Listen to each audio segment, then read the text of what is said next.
Welcome. I'm Erik Fleming, host of A Moment with Erik Fleming, the podcast of our time. I want to personally thank you for listening to the podcast. If you like what you're hearing, then I need you to do a few things. First, I need subscribers. I'm on Patreon at patreon.com/A Moment with Erik Fleming. Your subscription allows an independent podcaster like me the freedom to speak truth to power and to expand and improve the show. Second, leave a 5-star review for the podcast on the streaming service you listen to it. That will help the podcast tremendously. Third, go to the website, momenterik.com. There you can subscribe to the podcast, leave reviews and comments, listen to past episodes, and even learn a little bit about your host. Lastly, don't keep this a secret like it's your own personal guilty pleasure. Tell someone else about the podcast. Encourage others to listen to the podcast and share the podcast on your social media platforms because it is time to make this moment a movement. Thanks in advance for supporting the podcast of our time. I hope you enjoyed this episode as well. The following program is hosted by the NBG Podcast Network.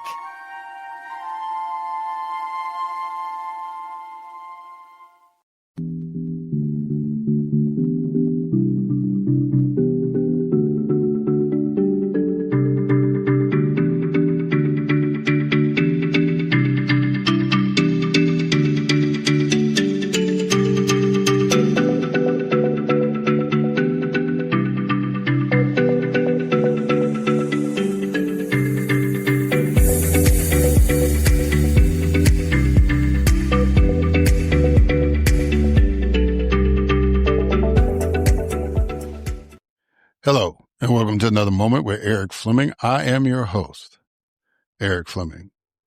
And today, I've got two guests who are different stages of their work, but they have a lifetime of commitment, which is very similar. I have a young lady on who has established this organization to help young women, especially young Black women, achieve and to get out of, to break the generational curses or cycle, however you want to say it. And she's been doing this work for a couple of decades. And if you hadn't heard of it before, you will get a chance to hear about it today. It's incredible what she's doing. And then the other young lady I have, kind of have a bond because of the Mississippi connection.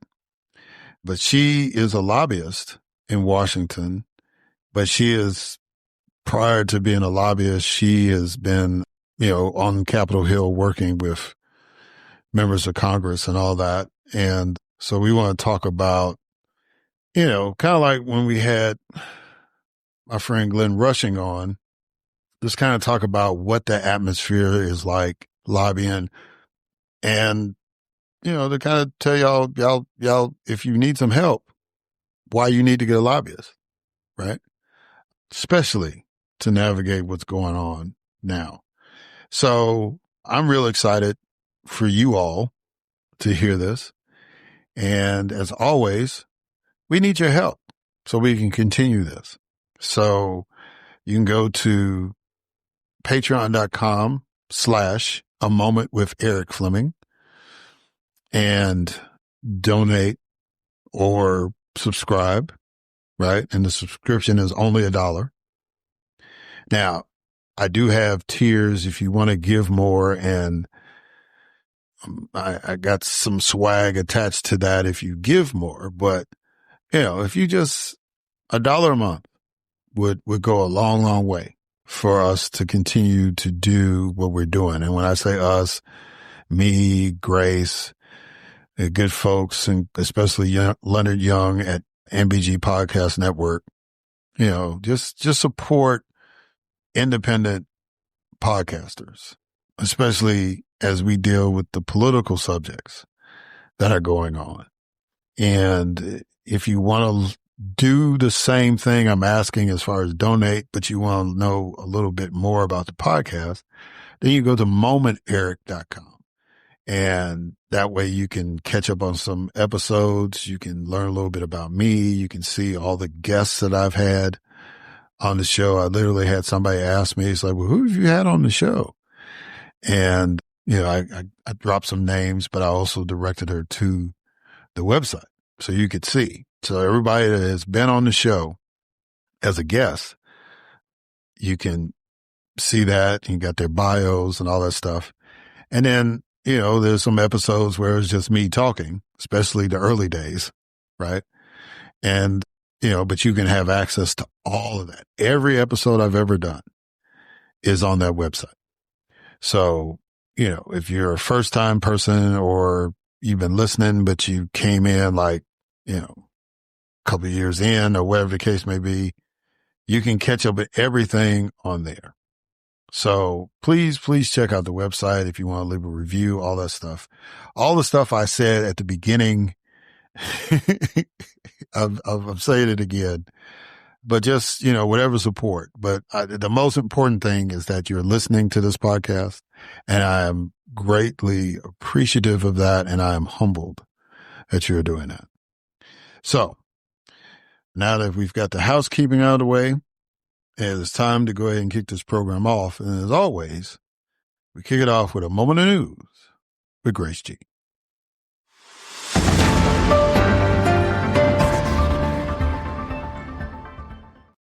Thanks, Erik. The U.S. Supreme Court agreed to hear an appeal regarding the legality of President Trump's executive order that restricts birthright citizenship. The Supreme Court declined to hear an appeal concerning a Texas county's removal of 17 books, including those about race and LGBT identity, from public libraries. The city of San Diego agreed to pay a $30 million settlement to the family of 16-year-old Kanoa Wilson, who was fatally shot by a police officer while fleeing another teenager who had fired a gun at him. The Trump administration threatened to withhold federal food assistance from 21 Democratic-led states that had refused to comply with a data request for SNAP recipients' names and immigration statuses. A Florida federal judge authorized the Justice Department to release grand jury transcripts from the sex trafficking case against Jeffrey Epstein. Alina Habba, former acting U.S. Attorney for New Jersey, resigned after a federal appeals court ruled her appointment was unlawful. 12 former FBI agents filed a lawsuit against senior FBI and Justice Department leaders, claiming they were unlawfully fired after taking a knee during racial justice protests spurred by the police killing of George Floyd. U.S. vaccine advisors revoked the long-standing 1991 recommendation for universal hepatitis B vaccination for all American newborns. Democrat Eileen Higgins won the Miami mayoral runoff to become the city's first female mayor. Texas Representative Jasmine Crockett officially launched her U.S. Senate campaign, shaking up the highly contested race in a state Democrats have not won statewide since 1994. Former Wisconsin Lieutenant Governor Mandela Barnes has officially entered the state's crowded gubernatorial race to succeed retiring Democrat Tony Evers. And Roderick Page, the first African-American U.S. Department of Education secretary, died at the age of 92. I am Grace G, and this has been A Moment of News.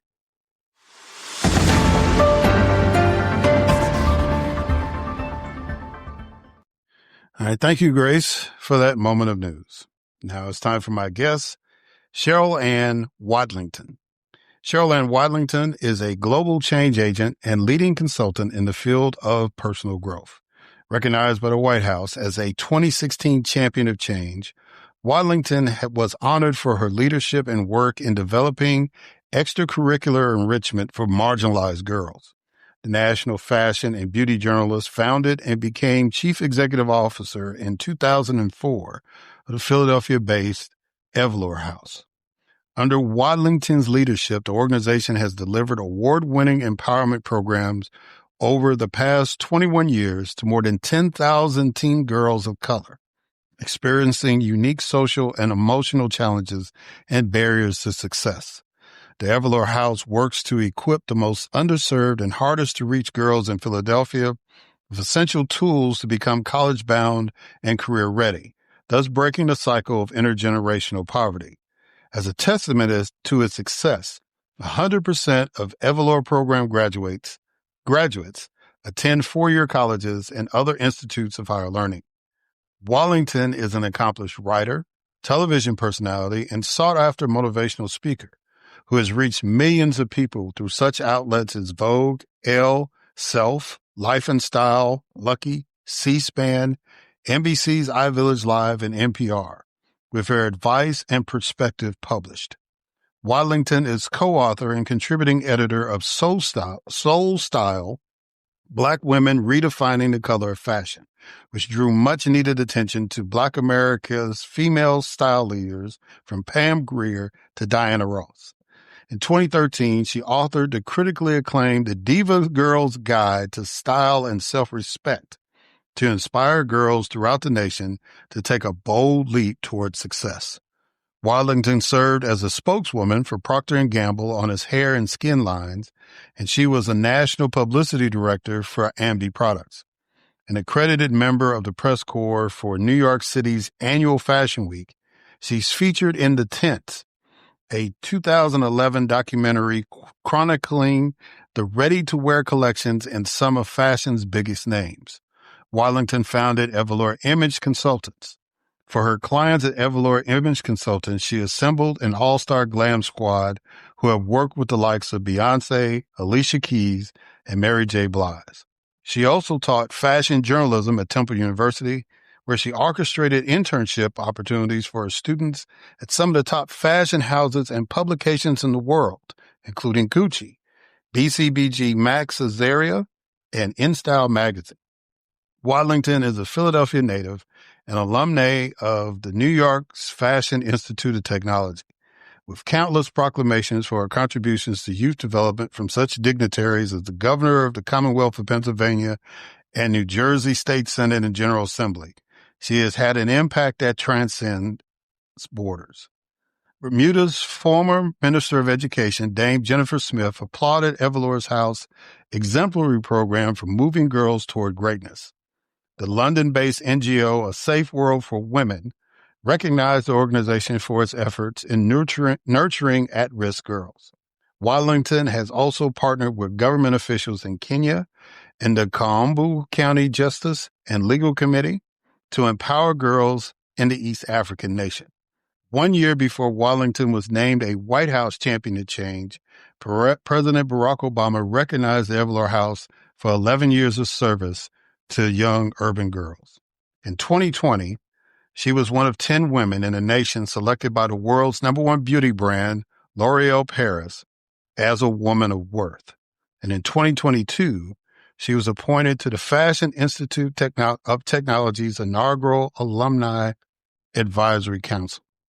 Ladies and gentlemen, it is my distinct honor and privilege to have as a guest on this podcast, Cheryl Ann Wadlington.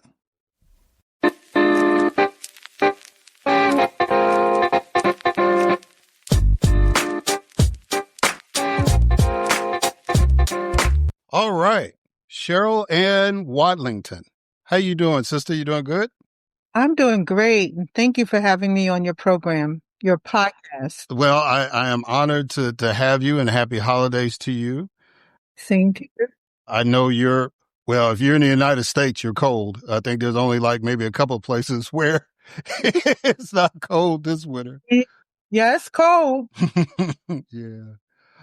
So what I want to do is start off the podcast like I normally do, is that the first thing I do is offer the guest a quote to respond to. So your quote is, "You're a has-been and you haven't helped nobody." What does that quote mean to you? Yeah, that was a quote that my brother said, who passed away. So he said that after my first career was to be a dancer on Broadway. So, my goal was to get like 4 Tony Awards before I was 27.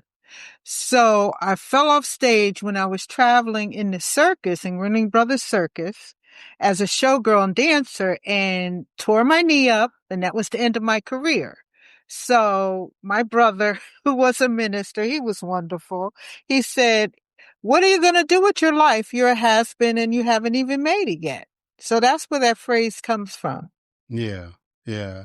I thought that was some tough love when I heard that in my research, but you seem to have taken that challenge and run with it. Mm-hmm. And so my next icebreaker is what we call 20 questions. So I need you to give me a number between 1 and 20.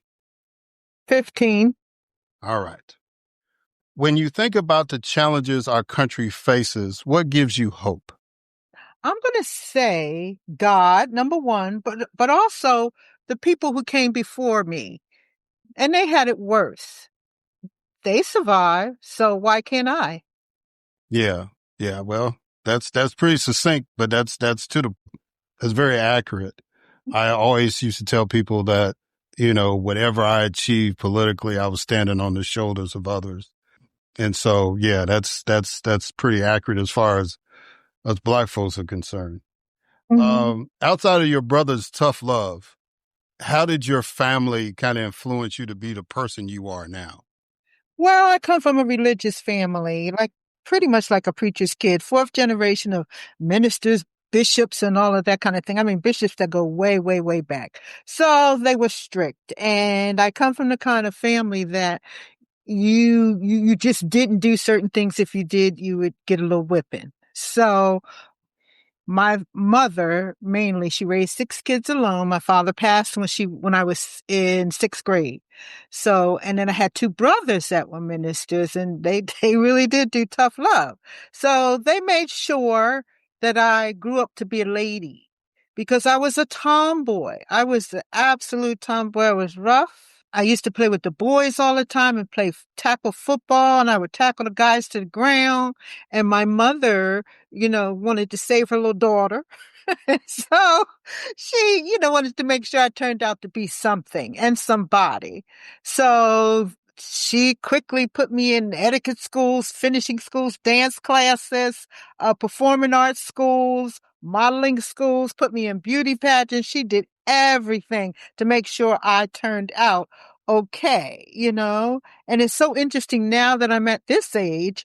I always say, well, that like little rough side still lives in me, but then I know how to show up, when it's time to get on stage or on TV or whatever, it just is automatic. Everything that my mother taught me and all of that grooming that she did immediately comes to play. Yeah.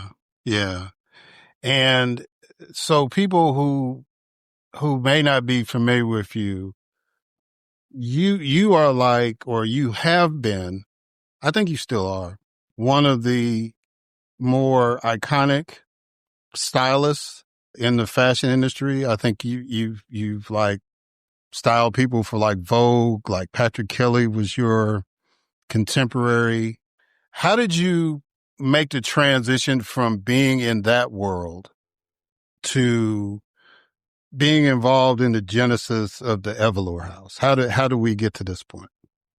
Yeah, well, when you live in a household with 2 ministers and the Bible is in the house and the preaching, and when you were young and you go to church every day of the week, you're in those revival tent type churches, foot clapping, hand stomping, you you just know better. And it's because I knew when I went to New York and I was around like all the famous people and going to the parties. And at that time, it was real partying type of situation in New York. Like they partied hard. So I always knew that there were certain things when it was time to exit. Like you hear today of a lot of things that's going on. I knew that if I got involved in certain things, my mother and the women in the church, the women who wear white would come up wherever I was and kick my butt. So it's like I had to fear God. That's why I knew better. Yeah. Yeah. And so when you say party hard, that was like the Studio 54 days. Is that what? Yeah. And the age of me. Yeah. Yeah. And see, we had access to all of that, Yeah. by going to school at the Fashion Institute in New York, you get access to everything. So we had that privilege. Yeah. So how do we create the Evoluer House? Because that was the thing that attracted me to ask you to come on. your work that you've been doing with the Evoluer House. So kind of explain what the Evoluer House is, how it got started, and what kind of programs or courses do you offer at this place? Yeah, so it's so interesting because I know what it means when you say all roads lead home. I started in the church and got in the world of glamour, and then all roads lead home. I wind up getting right back to where my foundation was, helping people, giving back. So that is who I am, and that is instilled in me, from the family. So the Evoluer House got started was right after my brother said, like, okay, you're a has-been. You haven't even made it. What are you going to do? And he said, why don't you help somebody? And that just stuck in me. And it was just a natural transition kind of to go from the world of glamour to helping young girls because I had all of that opportunity. And I could have easily wound up maybe in prison or somewhere else because I had to go to reform school, So, but yet I turned out to achieve all of my dreams and do everything I wanted to do and reach the top of my field. So I said, if I can do that with the way I was as a young girl, I think anybody can do it. So I decided to help girls who look like me to strive for excellence. And I also knew a lot was missing, in this society. Because like I told you earlier, my mother and them, they didn't stand for certain things, and I know I've seen, because I taught school for a minute, and I see that they tolerate a lot from today's generation, and they're afraid to say something. Well, I knew I'm not afraid. So the type of programming that we have at the Evoluer House, which means grow and change, is the French term for grow and change. I decided to implement program, but have set the bar high and have a level of a standard of excellence. We serve girls from underserved communities, ages 13 to 18. The programs that we provide, and our target audience is girls of color, the girls who need help the most. We have youth workforce development program. We have a personal development program. We have a podcast where girls learn how to monetize their own podcasts or have a podcast business. And we have an e-news letter, which is full of job opportunities, scholarships, great stories that interest teen girls, but that's circulated to over 4,000 girls across the United States. We went nationwide after the pandemic, but we're here because of the need. We're not just here doing some girl program like a lot of other organizations. We provide evidence-based programming, some of the issues. People do not know how much Black and brown teen girls are suffering in our community. For a time, they thought it was just men and boys. But some women went to President Obama years ago and told him and said, hey, you got the program my brother's keeper, but what about our girls and how they were suffering, the fact that they were being pushed out of school, the school to prison pipeline. And a lot of people don't know that Villanova University did a study, and it said if you are dark skinned, you a girl, you're still 3 times more likely to get suspended from school. There's a consensus among teachers. It's kind of unspoken, but it's in another report that what white teachers, and majority of the teachers are white, what they think of Black girls. Some of them think that they're oversexed and that they don't know how to stay in their place. That kind of mentality reminds me of slavery. So, that also says when a Black girl, say, for example, may walk into a classroom, she doesn't stand a chance because she's judged differently. She looks upon differently. So we do know that our girls are traumatized from just basic discrimination and the barriers that they face. So, I said, well, I want to do what I can to see to it that Black and brown girls thrive. I don't mean just graduate high school. Our goal is to make sure they graduate high school on time, go to a 4-year college, not to say that college is kind of getting unnecessary now, but to attend a 4-year college, because I believe it's still provides theory for young girls. And also it teaches you how to count your money, which is a big problem when, even if you're young and then all of a sudden you make $1 million, you hear time and time again of people losing their money. So financial literacy is very important for us. So to attend your 4-year college and to help break that cycle of intergenerational poverty, because Philadelphia was number 1 of metropolitan cities with high poverty. So to me, it doesn't make sense for a child to go hungry and for her not to have an opportunity to be her best and to reach her dreams, no matter what zip code she comes from. And so what our approach to developing, raising powerful girls is and before you educate, you have to heal her. So that's our whole concept that we use at the Evoluer House. So do you think that the discrimination piece, what these young girls face in school, is the biggest challenge they face? And if racial trauma. It's not just the kids. It's like our mothers, grandmothers. We all suffer from racial trauma, and most of us have not healed. We didn't even know that it existed.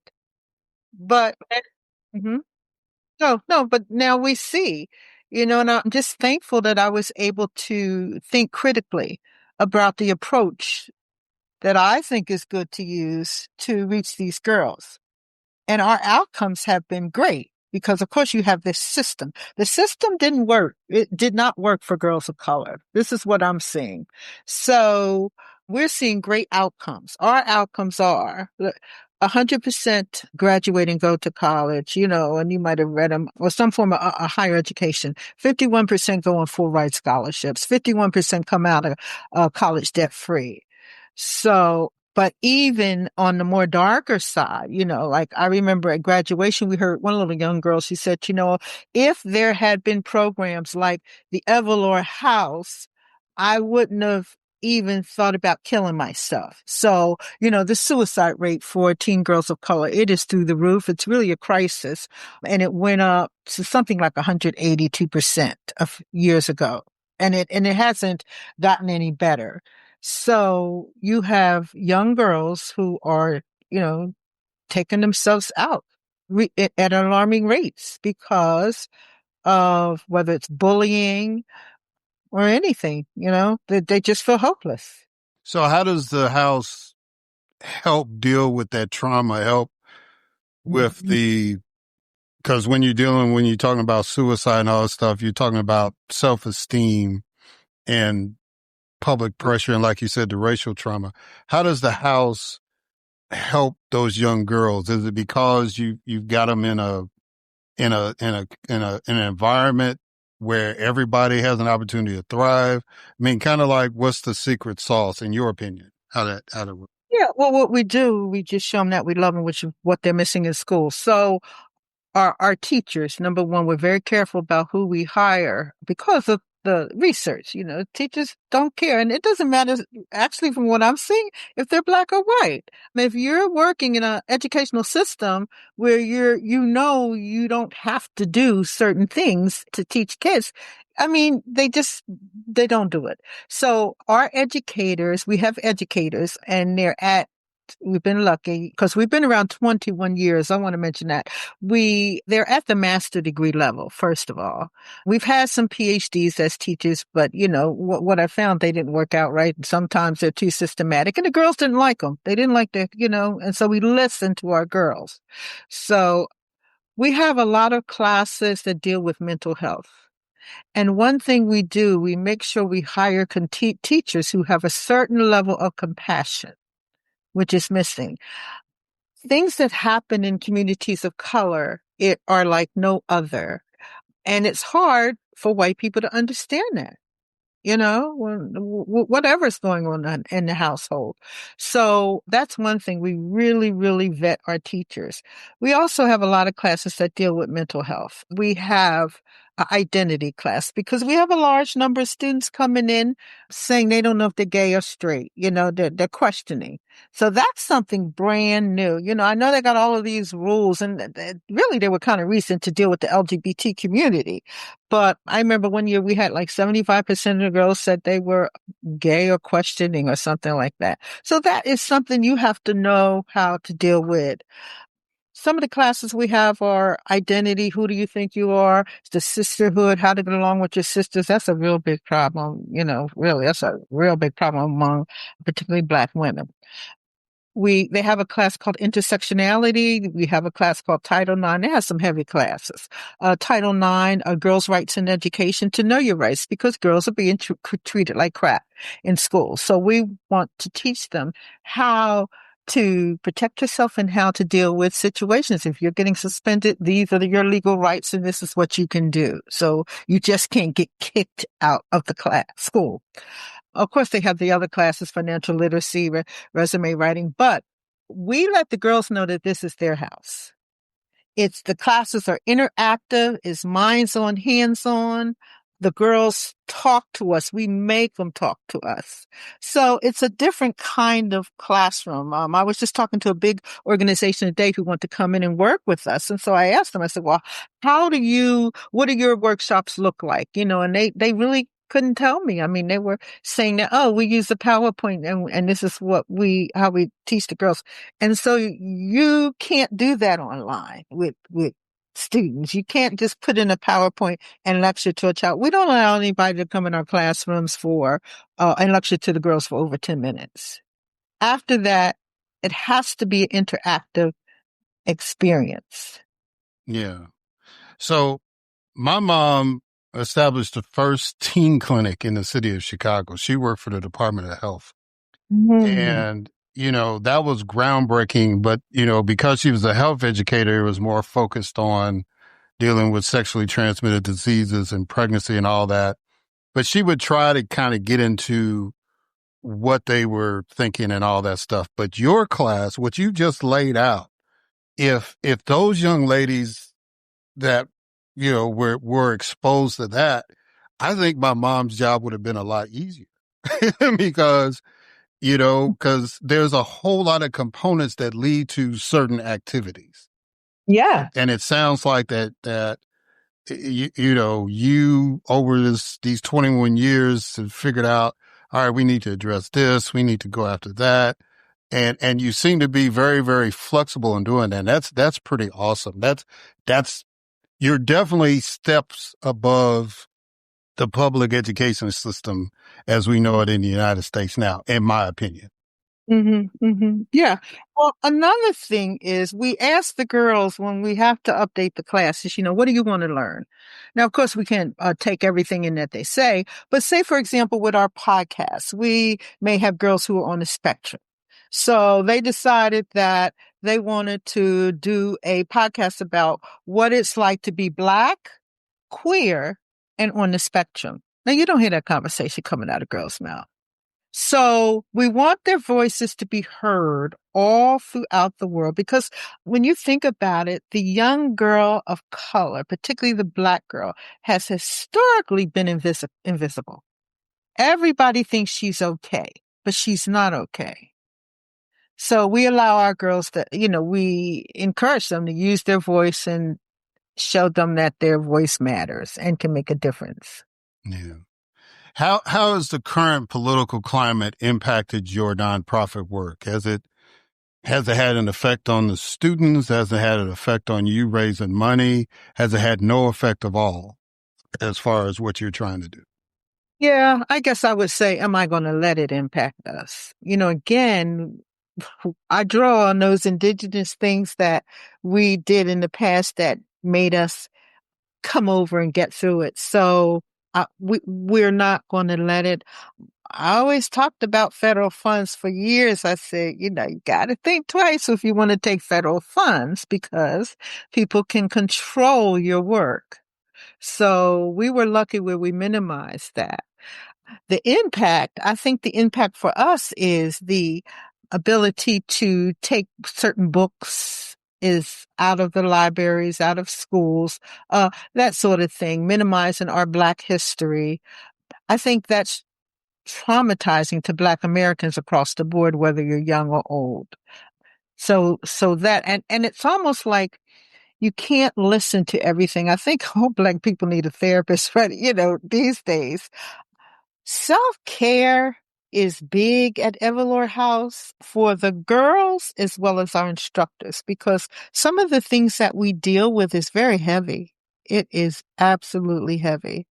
So we have to make sure that we take care of ourselves because, like we're hearing, like what you said in the political client, you're actually hearing that people don't like you because of your color of the skin, like that something's wrong with you. So you got to make sure that that you're doing things to feel good. You have a circle of friends. You have a network that is supportive. It's so important. And self-care is something that not only do we have like rules at Evoluer House for staff, we also instill that with the girls. You got to do self-care.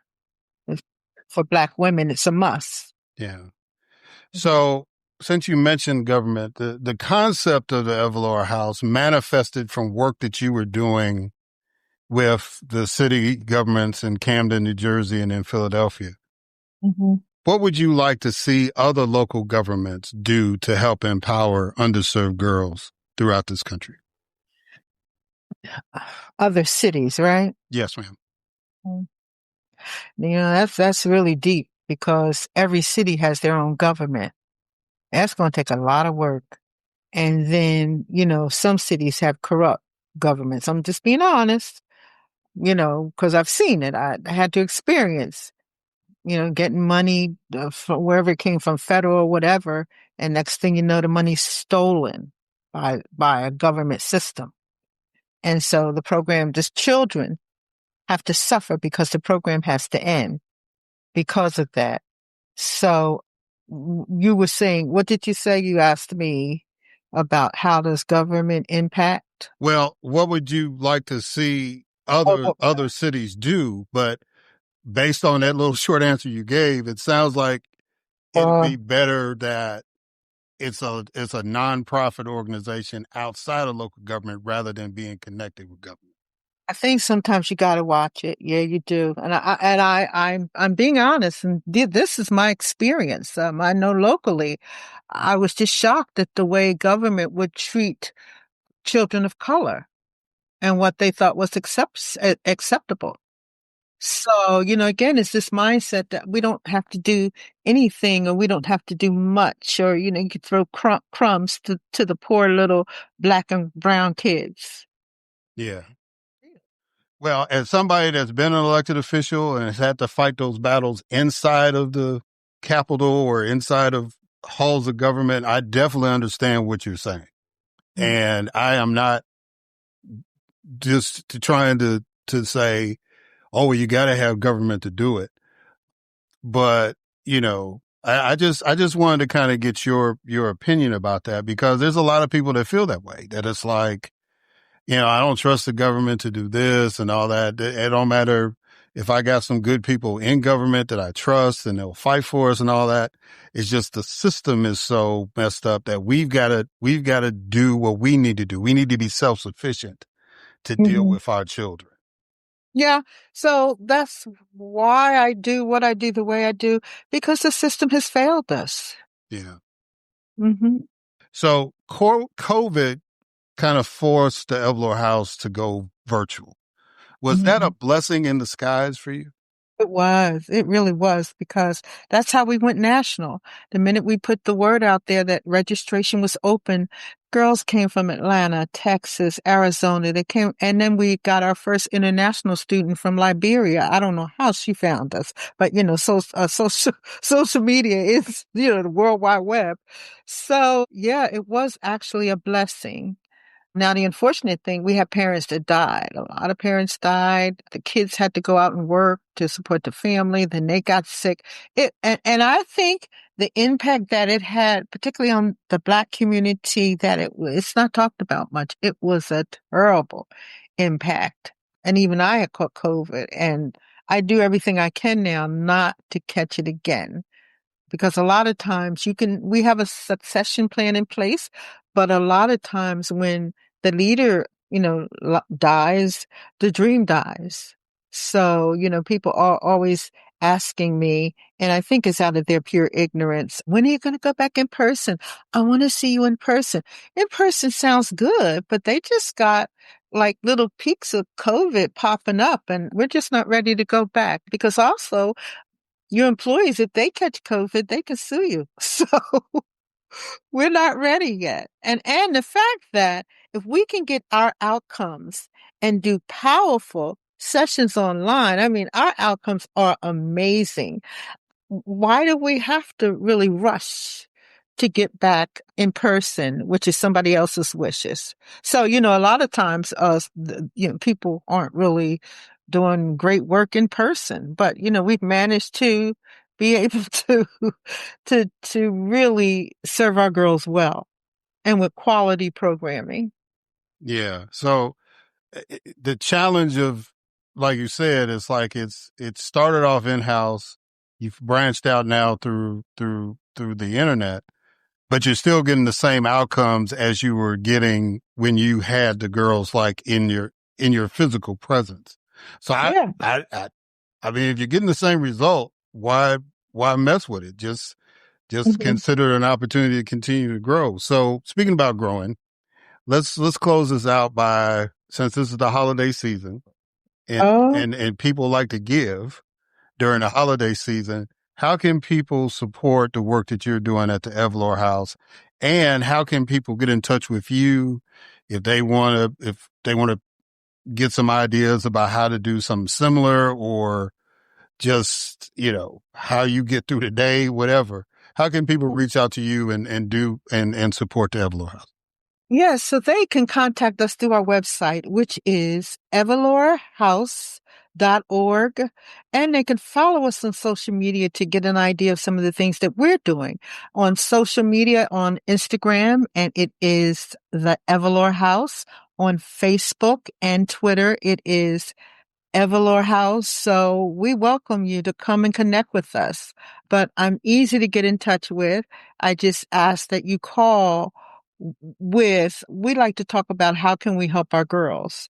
So if the conversation isn't about helping our girls or giving us money, you might not want to call.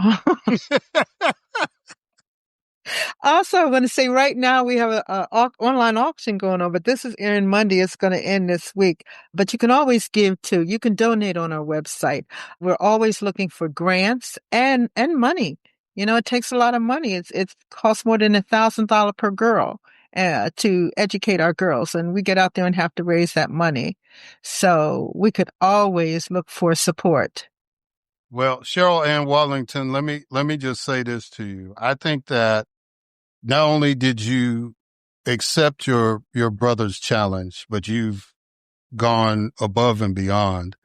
I think it's one of the most incredible success stories is out there. I'm glad that you have been recognized for the work that you're doing, but I still think that, you and others that are trying to help our children need to be uplifted. So that's why I offered the invitation for you to come on, and I am greatly honored that you accepted, and I hope you continue to have great success, because I have a selfish interest. I want Black children, male and female, to survive and thrive and live abundantly in this country. So I definitely want you to continue to succeed. So thank you again for coming on, and thank you again for the work that you're doing. Thank you so much. It's been a pleasure. All right, guys, and we're going to catch y'all on the other side.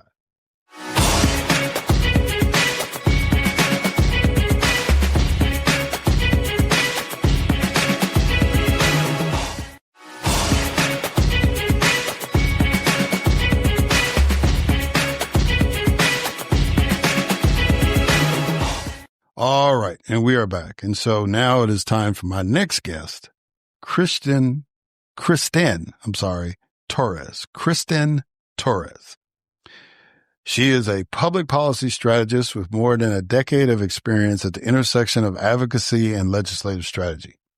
She is the founder of Torres Consulting LLC, where she leads federal advocacy efforts that elevate nonprofits, local governments, and mission-driven organizations on Capitol Hill. Her work includes connecting clients directly with decision makers in Congress and federal agencies. Previously, Kristen served as a senior legislative assistant in the U.S. House of Representatives, advising on immigration, labor protections, voting rights, early childhood, and child welfare. She has advanced legislation, secured community project funding, and led initiatives to expand healthcare equity, mental health and public safety, and worker protections. She also served as senior policy director at First Focus Campaign for Children, where she managed the national coalition and led successful campaigns to expand Medicaid access for youth formerly in foster care. An HRSA grant recipient and policy fellow in Washington, D.C., Kristen holds a BSW from Mississippi College and an MSW from the University of Alabama.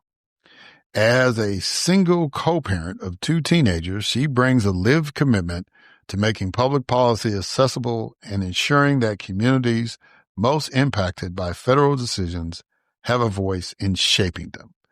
Ladies and gentlemen, it is my distinct honor and privilege to have as a guest on this podcast, Kristen Torres.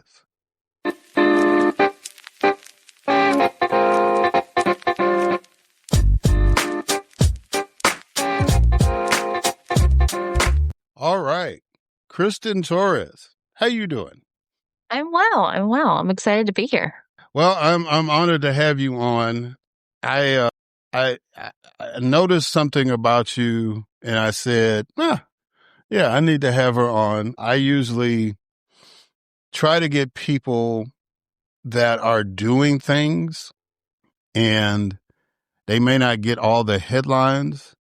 And in your profession, you more than likely don't want to be in the headlines, being a lobbyist on Capitol Hill. But I wanted you to come on because I had a classmate of mine who was a lobbyist for a long time, and he's been on the show, and he's from Mississippi. And so I wanted to, because I knew that you had that Mississippi background, I wanted to get your perspective on what's going on because he went to like a firm after he was a staffer for a long time. And you kind of have the same path, same background, although you were a staffer more recently than him. So I definitely wanted to pick your brain a little bit about what's going on. Absolutely. So you're familiar with the show. So the first thing I'm going to do is offer you a quote. And your quote is, "Advocacy is not just about influencing policy. It's about improving people's lives and opening doors for communities that are often left out of the conversation." What does that quote mean to you? So, yeah, I think it's been sort of the platform for my newly started firm that I've been working on this past year, but also my advocacy work on the Hill. A lot of trying to make sure that's not only the big pharmaceutical companies, the large corporations that are getting a say in policy, although they do. I mean, it's clear they get a lot of folks on the Hill. But where some of my work, I specifically sort of cut my teeth in policy in the child welfare space. And so a lot of organizations that work in the foster care industry, keeping families together, preventing child abuse and neglect, they're very small firms, very small organizations with limited capacity to sort of get their stories to Capitol Hill. And so as a staffer, I would be, on one hand, I handled those sorts of organizations, economic policies, et cetera, but I also had a defense portfolio. I know on the House side, you tend to have a lot of portfolios at once, but it was just very, very, very apparent that when the defense lobbyists would come in, they didn't have to give me a lot of stories. They didn't have to try to win me over. All they would do is say, "We wrote this bill for you. Put it in front of your boss, see if she says yes or no." Versus the nonprofits, the small organizations, they have to do so much work to try to get members of Congress to even understand why their issues are so important. And so I think that's been a big part of my work. I am a social worker by trade, which I know you have a lot of social workers on the podcast. And so this has sort of been sort of an extension of that work that I do. Social workers rule the world, right? We do. All right. So now the next icebreaker is 20 questions. So I need you to give me a number between 1 and 20.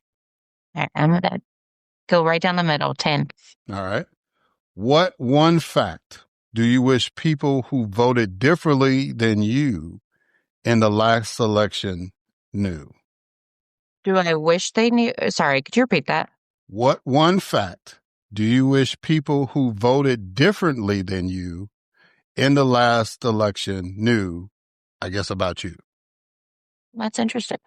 Uh, I think there's been a little bit, I am, coming from a very red state and working more on the progressive policy side. There's always this just sort of misconception or this idea that, you know, have been indoctrinated or infiltrated by, some foreign alien. But I think it's because of my growing up where I did and coming out of, very rural areas of Mississippi with policies that are just not great for the people that live there and for the state in itself. I think that has sort of pushed some of my current political ideology. Anyway, all that to say, I think I wish people knew that I do understand, and I understand sometimes the arguments that come from both sides, and I still choose where I am today. Yeah. Well, that's good. So how did a girl from Central Mississippi become a lobbyist on Capitol Hill? It's a great question. One in which I will selfishly plug. I'm hopefully I have started a draft of a book to try to answer that question. I think it's not rooted in anything just like bam, this one huge event. I think my life is sort of scattered of a lot of different occurrences along my journey that sort of, chipped away at some of my I came from a very religious fundamental Christianity community, which obviously impacted or influenced my political beliefs. And so throughout my life, I've sort of been trying to untangle those two and see what that looks like. But I will just say it has been a series of small personal instances and throughout my journey, meeting with folks who did not believe or grow up the same way that I did, hearing and listening to stories of others whose journey was just very different. Even as a child growing up in Mississippi, I grew up, as I'm sure you know, it's still, regardless of government sanctioned or not, it's still very segregated. Churches, schools, communities. And so my journey growing up in Mississippi was very different from some of my Black classmates and other colleagues that I've met throughout my, growing up. And so I think a lot of it's just been a lot of story, a lot of listening to other stories, a lot of empathy, a lot of, hey, maybe this makes sense to you, but let me show you another reason why this doesn't make sense. So yeah, it's a long path. Well, I understand. So where in Mississippi did you grow up? So I went to high school in Lawrence County, so Monticello, Mississippi. But my parents, we lived in a small community called New Hebron, near Prentice, and and then my grandparents lived in Leake County, so Carthage, Mississippi. Okay. Yeah. That's Central Mississippi. There's no doubt about that.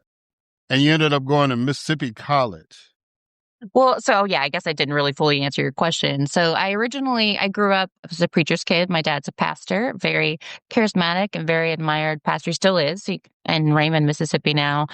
And that was something that I always kind of looked up to. And I thought, I want to do something similar, modeled after that. For women, there are not a lot of options for that. And so I originally went to the theology school. Wow, that's a tongue twister.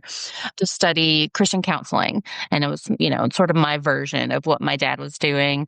That was around a time where I started being introduced to different cultures and different, political stances and just life, right? I was 19 years old. There was a lot of transitioning happening. And from there, I was introduced to the field of social work, counseling, helping, but with a little bit of a twist, right? And so from there, I decided after I went back to school for my master's, the University of Alabama has a program where you can go to DC for a fellowship. And that was around 2015, which, as you know, there's a lot happening in the country. And I just made the decision there that I wanted to start speaking out on some of these broader issues. Yeah. Okay. Yeah. So my desk mate, who ended up being Speaker of the House, Philip Gunn, that's his alma mater. So, and then I represented part of Clinton. So my district didn't go all the way to the campus, but I was like right there. Because the campus is like downtown for those of y'all who are not from Mississippi. downtown to the highway is what they say. So what is Or the McDonald's, sir. That's right. That's right. What is the most glaring difference you see now as compared to when you worked as a staffer? That's interesting. I've only been off the Hill for a year. I celebrated my 1-year anniversary this summer. And I think on a personal note, as a staffer, I'll just say people are constantly coming to you, giving you information, giving you things, and you sort of, sort through it, but you never are like seeking out information.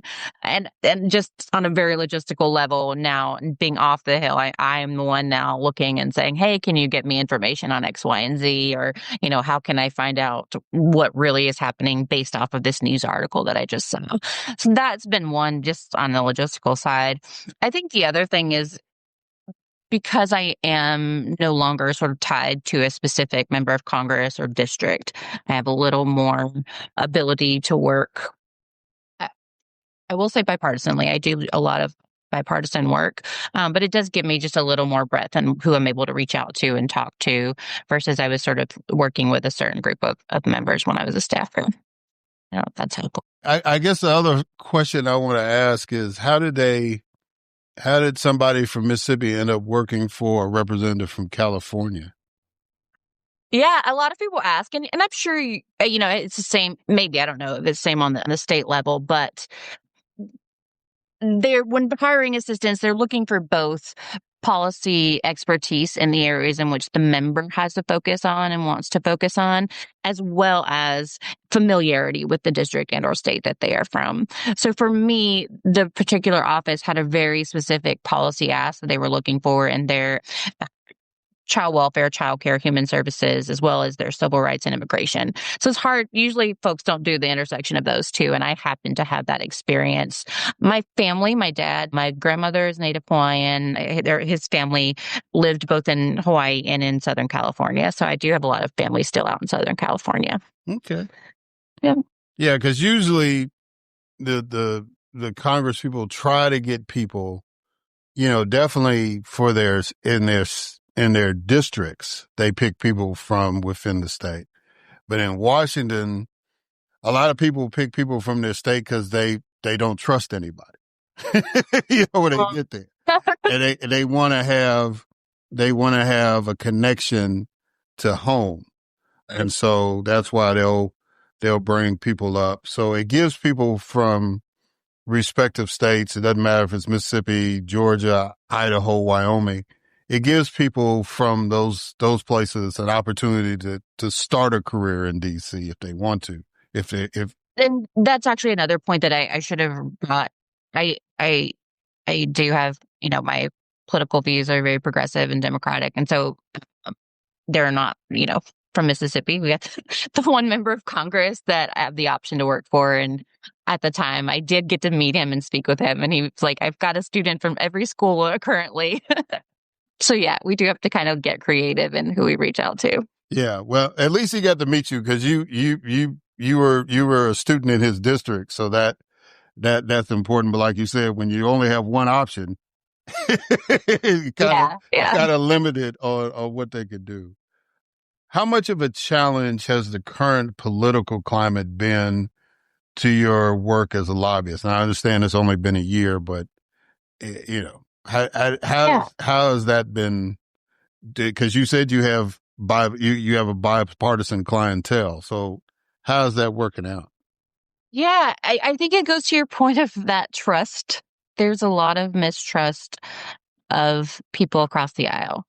And that's gotten much more inflamed over the last few years, since this last election, I would even say. And so because I have worked for a Democratic member, sometimes that immediately shuts a lot of doors for me in a current administration that is on the opposite side. And so I think that's been something that's been really hard to deal with. I am very, being from the South, it is something that, we talk SEC, right? We talk all things football and farming, and there's a lot of camaraderie amongst the members. But I've seen that less and less over the past year or two. A lot of things that used to sort of bring us together, where we could agree on, I think folks are a lot less willing to sort of be in the same room with other folks and there's just so much distrust. Are you recording me? Are you going to, put this in the papers? So that's been challenging, especially when part of my job is to introduce clients to administrative agencies. So that's been something that I have really, really struggled with in this first year. When I initially left in July, I'll be honest, I kind of thought we were going to be having a Harris administration. And so I had a lot of friends in the Biden admin and it, on a business level, it sounded like a good idea, but it's definitely been something I've been working on this past year. Yeah. I know in politics, you got to kind of hedge your bets a little bit. Never forget when, the last time I ran for the U.S. Senate, that was in 2008. And, in Mississippi, it's a hard nut to crack to be a Democrat running statewide. But it was so funny, like around starting in August of that year, people started sending me resumes. And I thought I was like, I think I could win this thing. I mean, people were sending me resumes. They were like, look, because of course Obama was running that same year. And so people were like, well, he's a black guy. Obama's a black guy. It might happen, especially in Mississippi, right? So, and so I definitely know about hedging bets. And I was just flattered that people were doing that. And How do you, by the way, that state run race, in such a state like Mississippi is a feat in itself. Well, yeah. But 2006 fell kind of in that, but it was a different vibe then too, because it was right after Katrina. And so a lot of people said that, I should have saved all my eggs for that one big shot. But if I didn't run in 06, I wouldn't have been a better candidate in 08. Right. And to have the opportunity to do that twice. And a lot of people say, well, it's Mississippi. You probably was unopposed. I said, no, I literally had in the span of those two primaries, 5 or 6 opponents. Wow. So I had to actually run in a primary contested and then get in there. But yeah, it's just a different vibe, but it's doable. It's not, I guess people could say it's courageous now, but I never looked at it as being courageous. I think that, good people should run no matter how imperfect you are as far as life or if your heart's in the right place, then you should, if you want to run for public office, you should run. Jesse Jackson said, I'm not a perfect servant. I'm a public servant. Right. So I never looked at it as being courageous, but I appreciate your kind words on that. So how has your background in social work helped you being you kind of talked about the specifics dealing with child welfare, but is there a skill set in social work that helps you become a better lobbyist? Absolutely. And I still work with students from the University of Alabama and other social work schools across the country who are looking to get more of their students into the public policy world. And that is because, yes, there's a skill set. One, originally in your clinical teachings, you're taught empathy, you're taught the ability to listen, to engage your clients where they are. And that was a huge skill for me on the Hill. My member of Congress was a psychologist, so she also had a very similar approach to listening to constituents and dealing with constituents. And I felt I was very lucky to have someone to sort of mirror that after. And I felt a lot of the folks that came into our room appreciate it. Whether it was something we agreed on or not on the policy, I do think there's always that level of listening and understanding that I was taught during my undergrad degree. The other thing is realizing unintended consequences. So I think that's something that as a social worker, you're taught on both the macro and micro levels, that taking something on its face doesn't mean that's how it's implemented or how it actually turns out in real life. Giving a family, I don't want to get into specifics, I guess, but I think, what may seem like a good idea for a moment and helping to empower a family may actually not be something that empowers them in the end. And so in policy development, having to look at that a lot. And sort of distinguished me from my colleagues who had a law degree and other degrees because they are taught very much to look directly at the letter of the law. And I think my skill set came in and saying, I see that, but I want to kind of like talk to you about what might be, some hidden biases here or some things that may actually show up that disproportionately impact certain communities. And I feel like I absolutely attribute that to my social work background. Yeah. And you develop a skill set where you can build trust too, because in order to be able to help a client, you have to have the trust of that client. And that kind of goes back to something that you said in the answering the last question, which you distracted me because you flattered me. That I wanted to bring up was that, when I was in the legislature, I remember the lobbyists would come and say, hey, look, I want to have a dinner with the committee. They go to the committee chair, and it didn't matter, Democrat, Republican, dog, cat. We all showed up, right? And that kind of helped me as a legislator get to know my colleagues because it was an informal setting. But, I've heard reports at the state level and to some degree at the federal level that now the lobbyists just pick a side, right? That it's like, since the Republicans are in charge, then we'll just entertain the Republicans and not worry about the Democrats because, we figure they're probably not going to either vote our way or they don't have the influence to get something through. So why waste our time? And I just thought that was insane. I said, when I was a lobbyist, I was trying to get every member to vote for what I was pushing. Yeah. You know what I'm saying? I wanted to be able to go to my boss and say, look, 122-0. That's the goal to me. But now all of a sudden it's just like, well, we get all the Republicans, we're in. I mean, how is it like working in that vibe? Just as you think it might be. It is discouraging. I have several mentors that have been, worked in Congress decades ago and even, 5-10 years ago who have talked to me, this is how it used to be, very much similar to what you just described. And Congress is very different these days. A lot of folks they call it broken. But I think one of the things is, it has become such a partisan divide. And because we are it's 50, we're 2 votes off in the House. It's a very slim majority.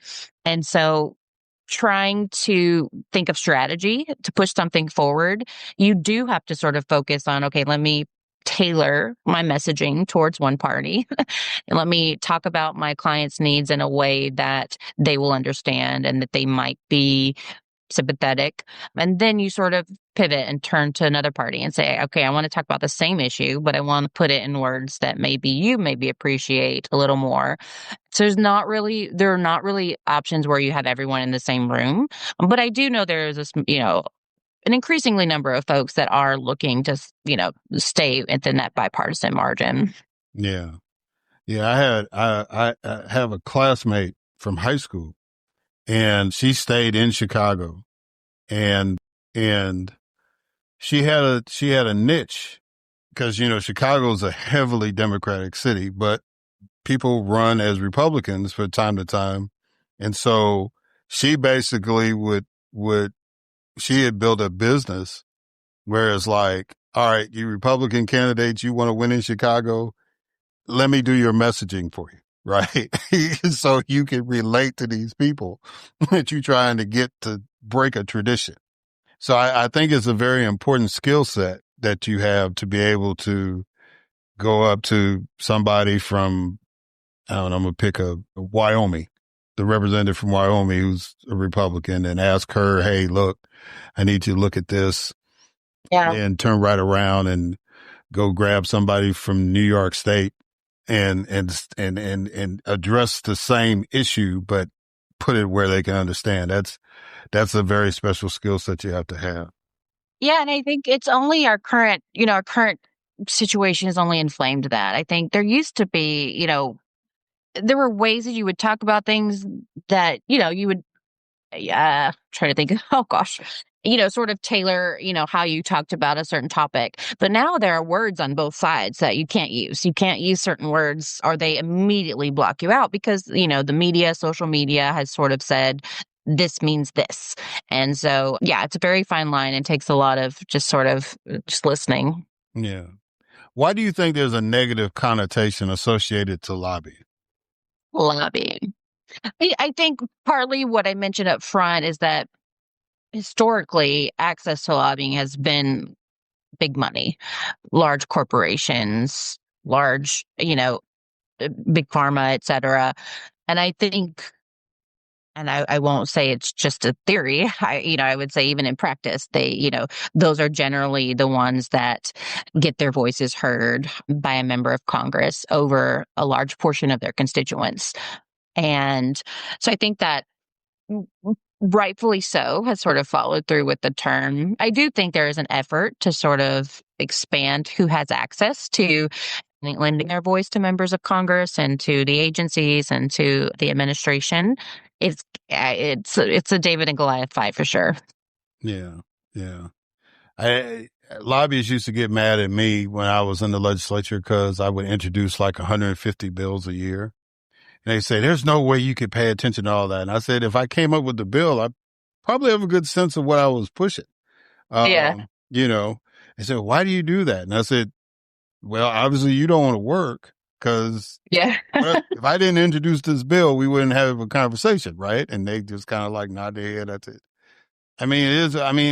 It's a vital part of the process, which leads me to my next question. Why should people and organizations hire a lobbyist? I think the same reason that big corporations do. I think there is just such a large misunderstanding of the process, and maybe purposely so. It's just so wonky in the weeds. There are a lot of processes and things that, unless you do it on a daily basis, it's just doesn't make sense. And so having someone to navigate that for you is really important. It's not just enough to tell your stories, unfortunately, to come before Congress. It is part of the process. And as I talk to social work students and other students across the country, I'm always, making sure that they're out there telling their story. But sometimes when you're coming, for instance, when I was a staffer and I would have organizations come to me with their stories, I would feel a lot of empathy. I would want to do something, but I didn't know what to do because they didn't have the training to give me a result or a result that they would like to see. Or, they just came to me to fix the problem. And unfortunately, I didn't have the ability to fix their problem. And so sometimes if you have a lobbyist, the lobbyist is able to look at what are the things Congress is focused on, what are the committees looking at, what are their jurisdictions, what do they care about, are members, is there an appetite to move such? And, I think a lobbyist helps to navigate a lot of that. In addition to some of the just logistics, like, hey, this is how you set up a meeting, with your member of Congress. This is how you go in. And this is, if you want to get to the member, you got to bring a constituent. If you want to, educate this 21-year-old staffer, don't throw a report at them. Let's give them a bullet page, a one pager. So a lot of things like that, I think is really important in moving something. And so if I think that's the goal of your organization is to move legislation, I really think it's important to have someone to help you navigate it. So I'm going to say this, and it may come across as negative, and that's fine. I'm used to getting blasted every now and then, but I think a lot of people that have causes, have egos attached to the causes, right? So it's like, it may be something that you're really passionate about, and in your home state or, wherever you're based, if you're nationally based or whatever, you can persuade the people in your organization. You can preach to the choir. But when you go up to the United States Congress or even your state legislature, right? These people are not easily persuaded. They got elected because they could persuade people. And so, the way that you can rouse a crowd or get people to show up to a meeting and all that might not speak the language of the people that you're trying to get to vote for something that will have a positive impact for you. Absolutely. So you need to have somebody that's familiar with, the old phrase is know where the bathrooms are, right? To be able to speak the language, go in, do what needs to be done, blah, blah. And even if your role is just to say, okay, your assignment is to talk to this representative, that representative, all that's invaluable compared to just showing up. It's not like Mr. Smith goes to Washington. It's like you just show up and it's like, I have a great idea and I'm going to convince Congress to vote for it. Absolutely. It's not Pollyannish like that, but yeah. Yeah. And in a world of, new technology as well, as in the 10 years ago, staffers didn't have laptops. Only post COVID have they now, each staffer has a laptop so they can now work from home and things. Auto calls, different organizations and grassroots have these, automatic calls or sign on, send this letter to your member of Congress. And so our daily intake of things has increased as a staffer. And so if you're competing against, other very important, priorities, things that might be making national headlines, you need that little extra edge to kind of make sure that you are getting into the right spots. Yeah. What was the most complex issue that you had to navigate on Capitol Hill, either as a staffer or currently as a lobbyist? As a staffer, so I worked under Congresswoman Judy Chu during the time of the mass shooting in Monterey Park in California. And that there was a lot to understand and unwrap. I mean, most of the people these days have at least been in a jurisdiction or a community that has been impacted by mass gun violence. This particular community, a large immigration large immigrant community, a lot of different things impacting the way that they reacted to the mass shooting. So, for instance, there was a business in some other jurisdictions.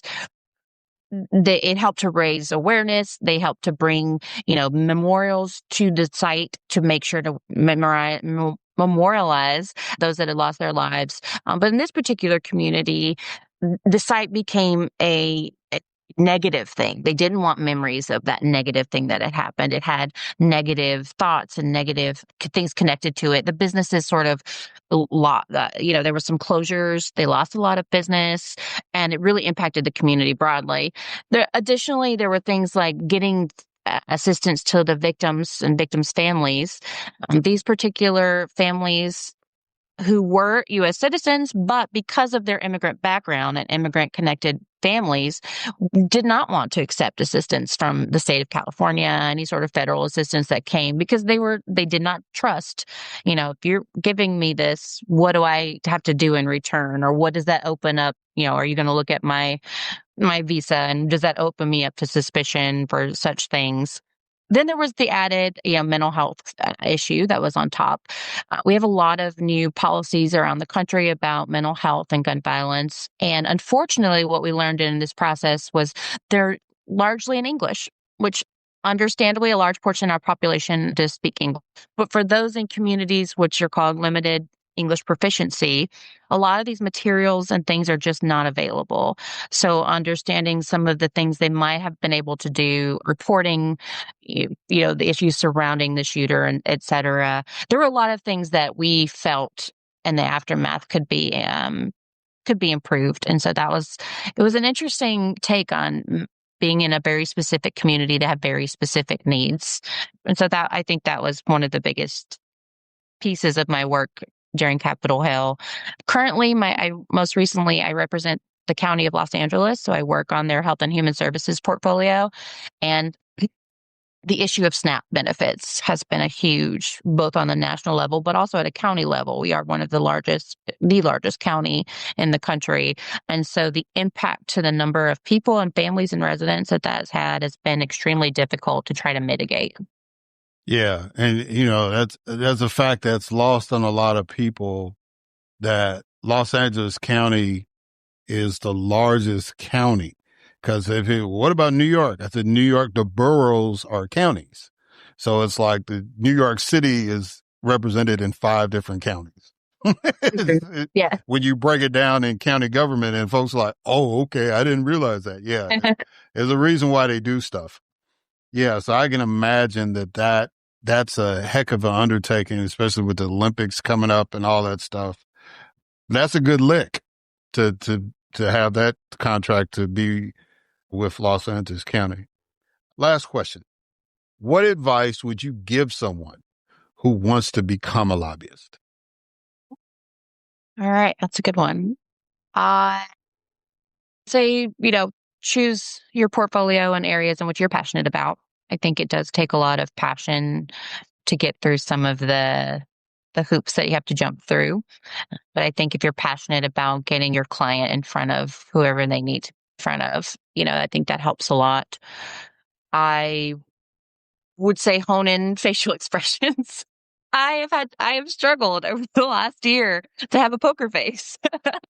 And even as a staffer in when I would be on meetings, some of the committee meetings, there's a camera. And, if I'm sitting right behind the member, I would have to sort of hide my face sometimes when I'm hearing other people speak. So I'm working on that one, but it's a great skill to hone in. But I think, and then being on top of the news and what's going on and what's happening, because I think that only helps. If you don't know exactly, if you aren't on top of current events, you can't really help your client in the best way possible. And so, finding out, hey, this is moving, there's something happening here, maybe we can get you attached to that. So, yeah. Yeah, I think it's important. And one of the things I like about how you do your thing is your website. So I want you to tell people how to reach out to you on that. But the one thing that I like is your blog, because you explain things very, very well. I read the blog and I was like, yeah, she could have had a career like on CNN or Wall Street Journal or something like that, because you can't really tell what side of the issue you're on. You just basically give the facts. And that's in this day and age, that is so important.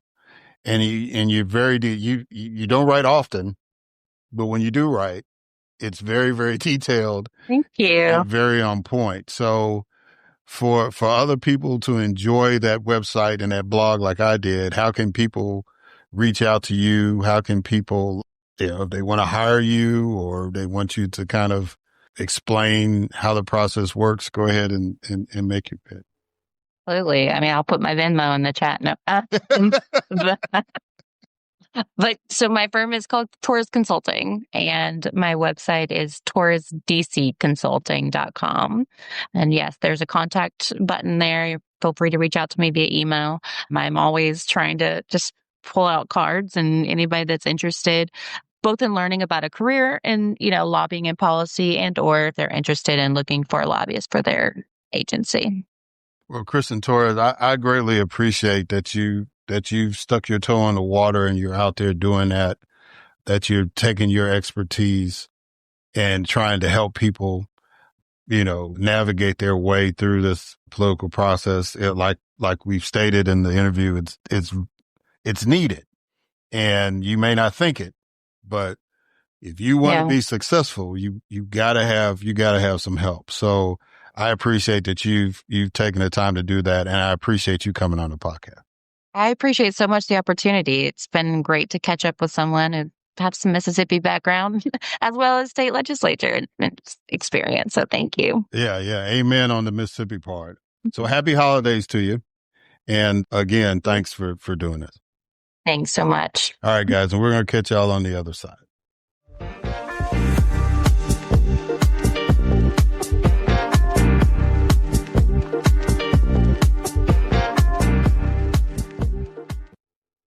All right. And we are back. So I want to thank Cheryl Ann Wadlington and Kristen Torres for coming on the program. Miss Wadlington, as you can tell, has been around the block a little bit. And she is really, really passionate about helping these young women achieve an 100% success rate right? Getting young women into college to go through her program. And she's had at least 10,000 girls go through this program. That's incredible, right? That's what we need. We need people that have the ability, the resources, the fortitude to help. And although government resources are welcome, Ms. Wadlington has proven that self-sufficiency could be the key. And, that's one thing I've always wanted to make clear as somebody that's been an elected official, somebody that's been in the process, and somebody that's been lobbying, right? Been an activist. Sometimes we gotta handle our own business, especially those of us in the Black community, and then let others come in once they see the work that we're doing. And hopefully they're coming in to help and not try to stop us, right? So, Ms. Wadlington, I have the utmost respect for you and the work that you're doing. And I'm really, really sincere about that. I just, I was telling her about Piney Woods Country Life School and, just my brief time there, just to say that I was a part of that, where I actually saw young men and women graduate and get accepted to college or, enlist in the military, to see them win 4-H events, even a basketball state championship, right? I mean, it was just a magical moment to just be a part of that history, to meet Kathy Hughes and knowing that her grandfather was the reason why that started. It just incredible, right? And, but those are the stories. Those are the things that are happening that some people either don't want you to hear about it or don't believe that it exists because they have this preconceived notion about how Black folks in America are, how African Americans really operate, right? And this is nothing new. We have had to do this in our whole existence here. And when the federal government or the state governments can help out, it's been a blessing. But self-sufficiency and being creative in our self-sufficiency has always been our go-to, because a lot of times we felt that nobody was on our side but us, right? And there's a lot of us that still feel that way.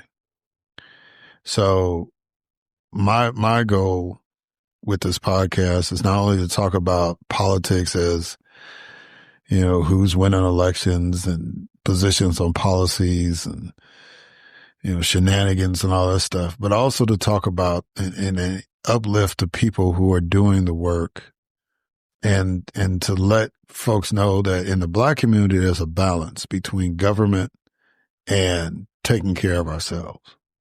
We're not looking for handouts. Let me repeat that. Not looking for handouts. Either you're going to help us or you just get out of our way and let us do what we got to do. That's the mindset of Black folks in America. That's where we are, right? And then I want to thank again Kristen Torres for coming on. Miss Kristen is, we got a Mississippi connection. And again, regardless of your race, Mississippi is a state where either you're going to help us or you need to get out of our way so we can do what we got to do, and especially, in these post-slavery times, because Mississippi, when it was the antebellum, Mississippi was one of the richest states in America. Then after the Civil War, after slavery ended, Mississippi descended into being one of the poorest states. But the people have managed to keep things going. And the people that leave Mississippi or, make it to the spotlight, you see what kind of resourceful people they are. You see what kind of hardworking people they are. You see what kind of committed people they are, whether it's through their faith or through their job or through their politics, whatever. Mississippi is a very unique place. And the only thing I regret about Mississippi is that people that don't get the big picture get some of the big prizes down here. And those who do get the big picture of Mississippi tend to leave. Because when they make decisions about where we're going to work and how I'm going to take care of myself or my family, it's a struggle to do it in Mississippi because the powers that be don't get the big picture. And I'm not trying to be disparaging to those people. What I tried to do when I was elected, what my successor tried to do, my predecessor tried to do, just in our little old, District 72, was to try to enlighten people and say, hey, look, you got an opportunity here. You can make this a blank canvas and turn Mississippi into the most unique state in the nation and the most prosperous. But you got to let us paint on the canvas too. You got to let us put our input, our stamp on it. Right? So, that was always kind of my frustration. And that's why I pursued public office there. That's why I was, I stayed and was a lobbyist there and that, because Mississippi is a good spot for people. Of course, I have a vested interest because of family, right? Part of my origin story is Mississippi, right? That's where my dad was born. And so, I care about Mississippi. I have family there. I care about Mississippi. I got family here in Georgia and I care, right? So I want to see Georgia do well, right? Was born in Illinois. I want to see Illinois do well, especially Chicago, right? But I have a vested interest in the country because I'm a citizen and I care. So, I do what I do because I care. And this sister, Kristen Torres, does what she does because she cares. And so if you need a lobbyist, especially, you're trying to work some up at the Capitol Hill, you need to reach out to her. Right.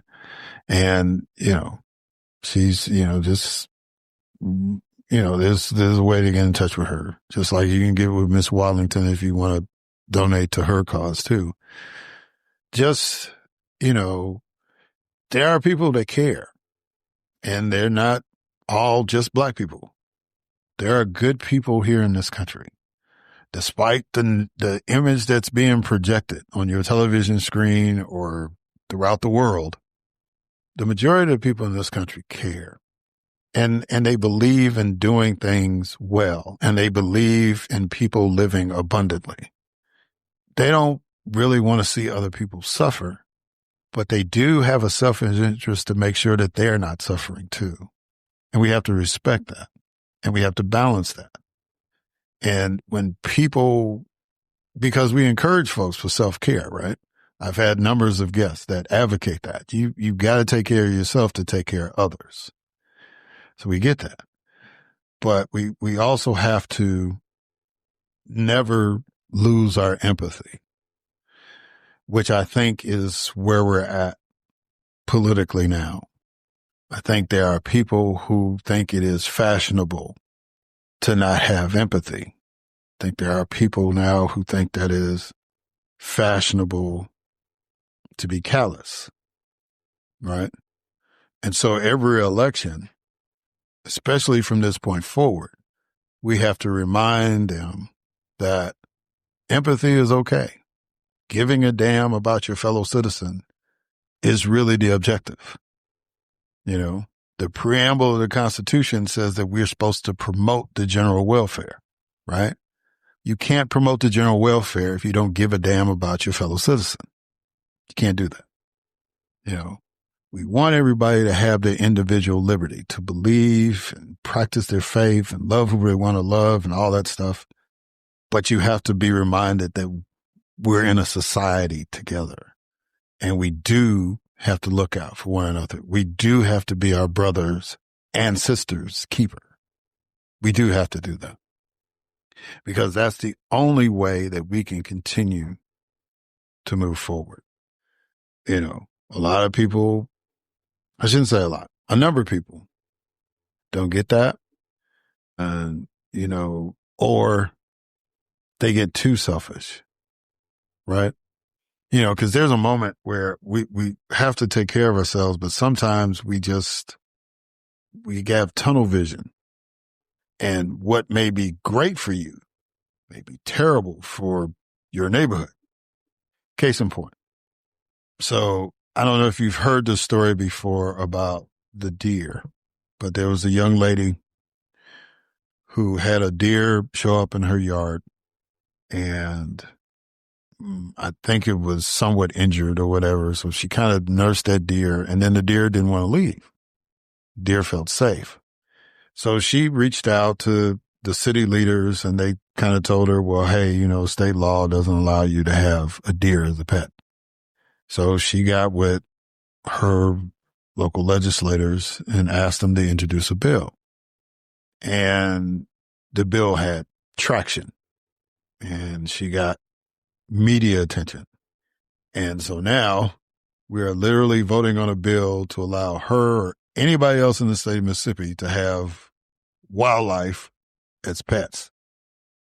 And you could tell that the tide was kind of like, well, if we vote on it here, then the other side's going to pass, you know, kill it or whatever. And I wasn't chancing that.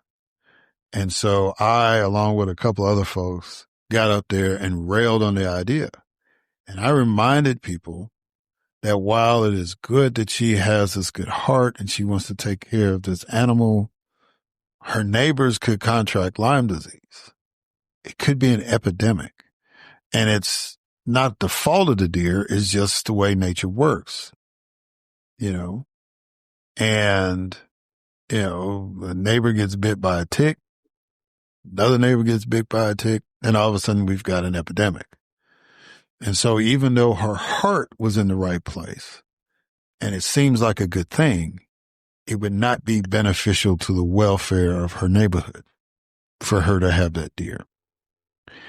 And fortunately, you know, the bill died and it never came back up. And it wasn't that it was out of anger that I opposed it, but it was out of a general concern that sometimes we can see things and think, oh, this is great for me. But how is that hurting other folks? You say, Erik, well, where are you going with this deer story and blah, blah, and this, that, other. So let's talk about tariffs. So the president of the United States believes that tariffs are the way to go. There's an old school of thought going all the way back to the Gilded Age of America, like the turn of the century, like the 19th to the 20th century, right? You know, they felt that in order for America to succeed in production and industry, economics, whatever, you know, and minimize competition, you got to tariff the hell out of imported goods. Well, it's a strategic tool. You know, if you see that the steel market, for example, the American steel market is being undercut, right? So you put a tariff on the country that's undercutting American steel to raise that price up. So our steel would be competitive here. And people got to make a choice. Well, if I'm going to pay $20 for steel here and $19.50 with the tariff with steel from, say, Japan, I might as well go with the American. It's 50 cents, right? If you didn't have the tariff, the steel from Japan might be $10 or $9. But you put the tariff on it, okay, well now it's, okay, we'll go with that, right? And then especially if you are trying to build an industry up and you're trying to buy some time for that industry to get into the marketplace, you might want to put a tariff on the country that producing the product that this industry is developing, right?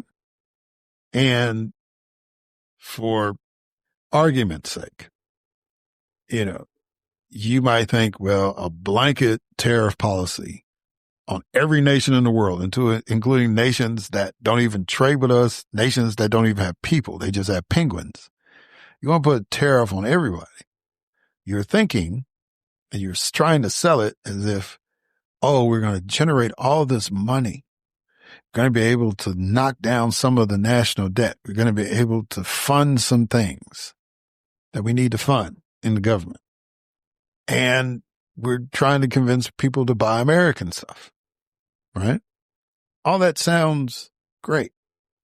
But what you're really doing by doing it this way is hurting everybody.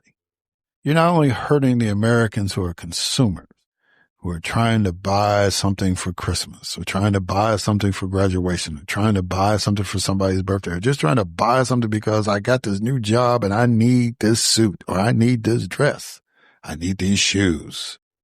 You're hurting these people because now they have to adjust their budget to say, well, can I get what I want? I just got to get what I can, along with dealing with the groceries and the utility bills, right? And I'll get to utilities in a second. But you're putting a burden on folks, and then you're putting a burden on some of the people you call yourself trying to help, like farmers. Because you've put this tariff on soybeans, folks are going to other countries to buy the soybeans. They're bypassing us. And we're one of the largest, if not the largest, soybean producer in the world. But people are bypassing us because of tariffs, right? And so now you're going around and saying, well, I'm going to take some of that tariff money and bail some of y'all farmers out. Somebody put it very succinctly and said, that's like an arsonist setting a fire, and then he gets on the fire truck and come put the fire out. If you never set the fire in the first place, there's no for you to get the fire truck. If you didn't do the tariffs, there wouldn't be need for a bailout, right? And so for all these people that's paying the tariffs, including the farmer, for whatever equipment they got to get, so they're being bailed out with their own money, which, that's what government does. That's why we pay taxes. But just think about that. If we didn't have the tariffs in the first place, they wouldn't need to be bailed out, right? Another example. So we're talking about this AI stuff, right? And, everybody's tried their Chat GPT or Google Gemini or whatever AI thing you use to help you write sentences or papers or come up with ideas about things, to help your social media presence be better. Come up with some cool pictures, whatever you want to do, right? But then, artificial intelligence is used in an industrial sense. It's also used in law enforcement. AI is prevalent everywhere now, right? And so, the technology, we're advancing. That's a good thing, right? It may be good for some people. But remember those utility bills I was telling you about?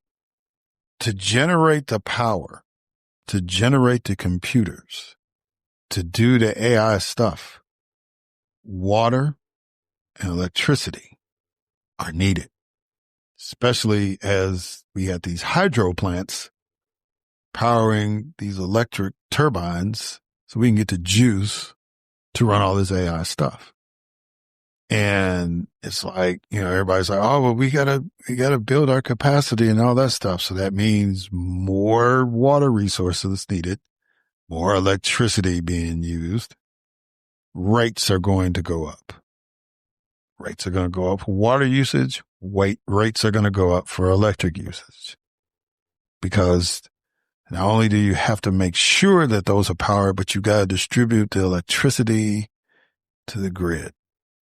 So everybody has their juice. So when it's cold, they don't have natural gas. They use electric heating. They can stay warm. In the summertime, all those air conditioners, 98% of the air conditioners are electric. And there's some parts of the United States where if you don't have air conditioning, people would not be living there. That's why the air conditioner is considered one of the greatest inventions in the history of mankind, right? But that takes electricity. Your electric bill goes up. If you don't have budget billing, your electric bill goes up in the summer and goes down in the winter for most people, right?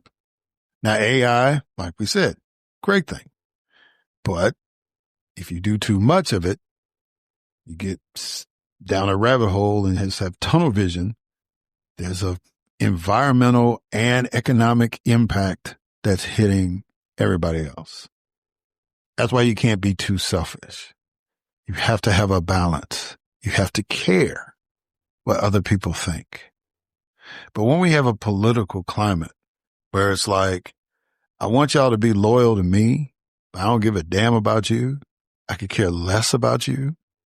And that example is being displayed from the White House. That doesn't set a positive role model for the rest of us.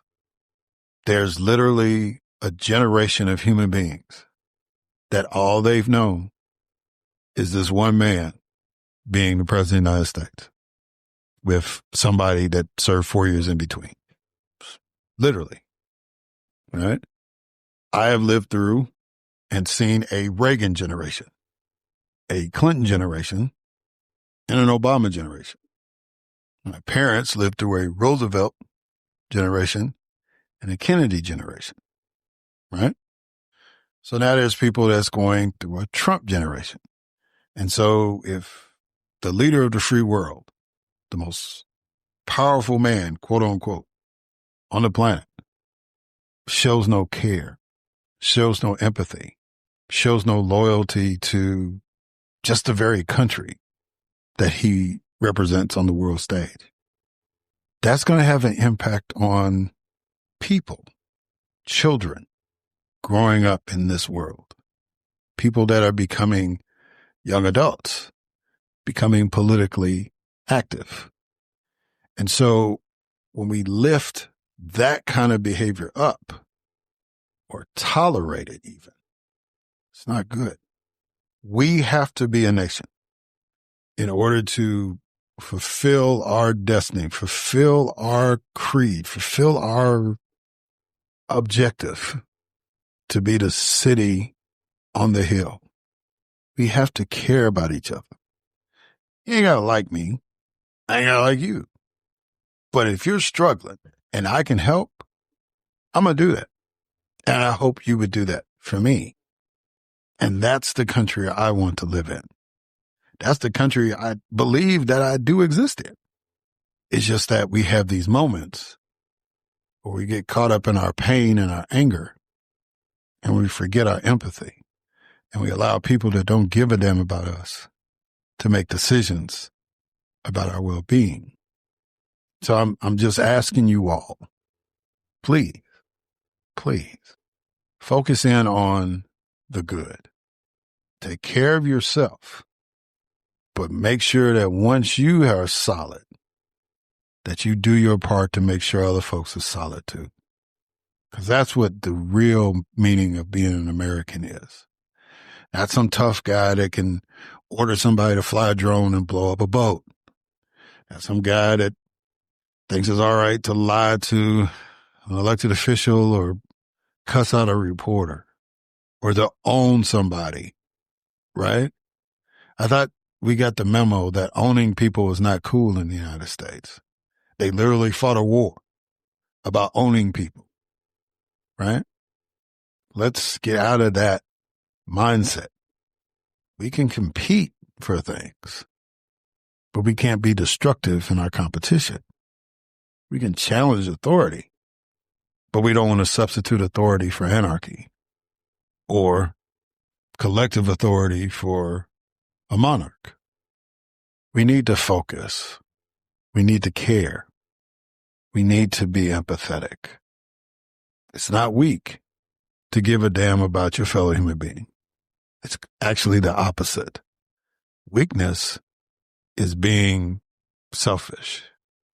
Because if you're willing to give your life, if you're willing to sacrifice a part of yourself, if you're willing to share your knowledge, that is strength. That is confidence that I can contribute to something positively. Weakness is keeping all the knowledge, all the money to yourself because you don't think that you can share with anybody, or else that makes you less than. That's weakness. So anyway, our politics has to be about helping. Our politics has to be about empathy. Our politics has to be about giving a damn. And I'm hoping from this point forward, that's what we'll strive every day to do. All right. Thank y'all for listening. Until next time.